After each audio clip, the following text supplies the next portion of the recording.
I'm just not interested. It's too expensive. I'm already working with another vendor. These are objections. No matter where you are in sales, you're going to face them. But how do you go about handling the objections? I'm going to share a strategy that I literally just shared with my team, and hopefully this can help you.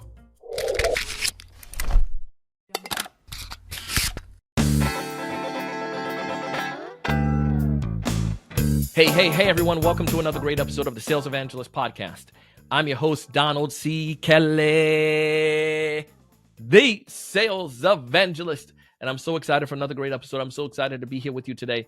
On this episode, I'm going to share with you in 5 minutes a quick tip that I have shared with my team that I know could definitely help you. If this is your first time listening to this podcast, it's designed to help you to be able to, 1, 3 to 5 extra sales pipeline with quality opportunities, and 2, help you to close twice as many deals.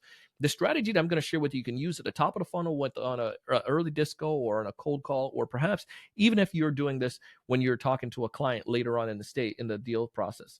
The concept is objection. Most people get objections. We all get them, whether they're going to be a big objection or a small objection. But the idea behind an objection is that there needs to be more clarity. There's a need for more information, or perhaps it's really just the truth. Like, I just am not interested.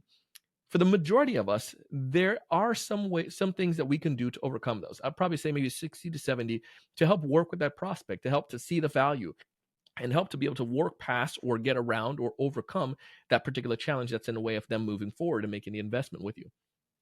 The thing that I would share with you are 4 things. 1, mindset. 2, why. 3, value/risk. And then number 4, invitation or offer.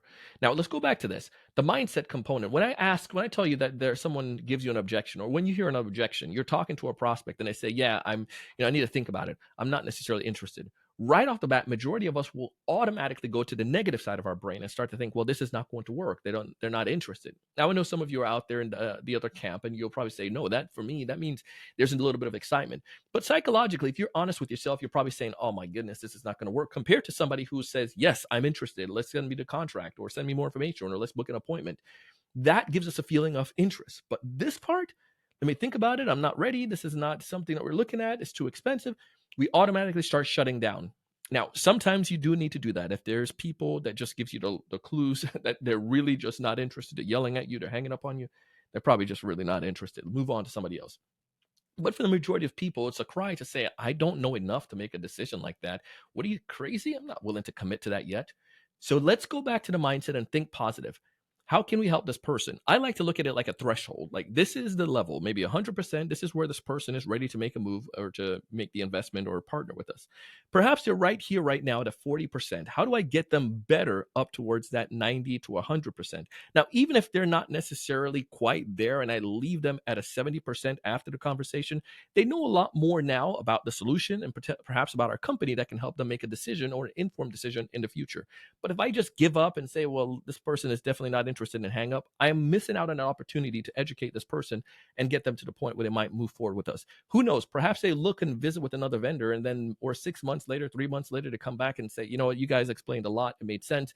I'm ready now to move forward. Let's get them to a better state. Think positive. You also want to mitigate risk, which we'll talk about. There's a risk factor, some kind of reason causing this person to see that the risk outweighs the value that I see in this. So if we can help to switch those, it's going to make this a little bit easier. So mindset is important. Number 2 is then why. Figure out why in the world they have this viewpoint. Perhaps it's because they don't know, or perhaps they had an experience in the past with another vendor. Find out why they believe this way. This is where you probe, where you ask deeper questions. The value. How can we help them see the value in this? Now we want to help them, now that we understand why they feel this way, that they're not interested. Perhaps it's because they don't know that their current HR solution isn't working. They've never experienced a problem, but we were able to point out some of those challenges, and then we're able to quantify that. And then we are able to see that they saw the risk, like the risk of investing a solution is high right now, but maybe because of the risk now of having an HR solution that doesn't work and us getting employees to sue us, that's a bigger problem. The value in this solution now becomes so much greater than the potential risk of the time it takes to switch a vendor. So we help them to see that and mitigate risk. So the value and the risk, mitigate the risk, increase the value, Ask the proper questions. You're the expert. Share with them case studies, share with them stories, share with them ideas. And this is where those element comes in that you've learned so much on this podcast and other podcasts. Give them the value in what you have to offer. And then finally, the invitation. Once you've given them that value, ask them an invitation. Now that you've seen this, you see how this could work. What would happen if you don't do anything? Or if you were to move forward with this, if we were to promise you this thing that you can have a great HR solution that's going to mitigate the chances of you having a lawsuit, and that your employees are going to be happy with you, and you're not going to spend much more than what you're spending, what would hold you back from moving forward? I can't think of anything at this point, Donald. Well, let's go ahead and work through this. Here's the next steps and guide them through that process. Try this. Test it out. If you want to get further clarification, hit me up on LinkedIn, Donald C. Kelly. But go back to this thing again. Adjust your mindset.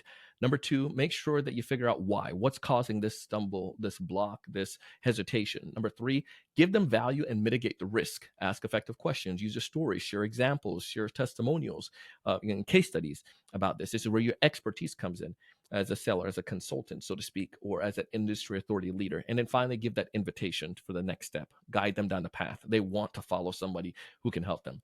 If this has helped you, again, go ahead and let me know on LinkedIn. I want you to thrive. I want you to succeed.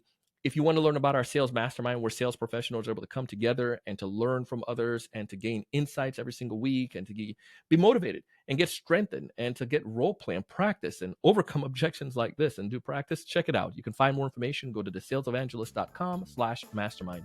As always, I want you to thrive. I want you to raise your level of thinking, but most importantly, I want you to go out and do big things.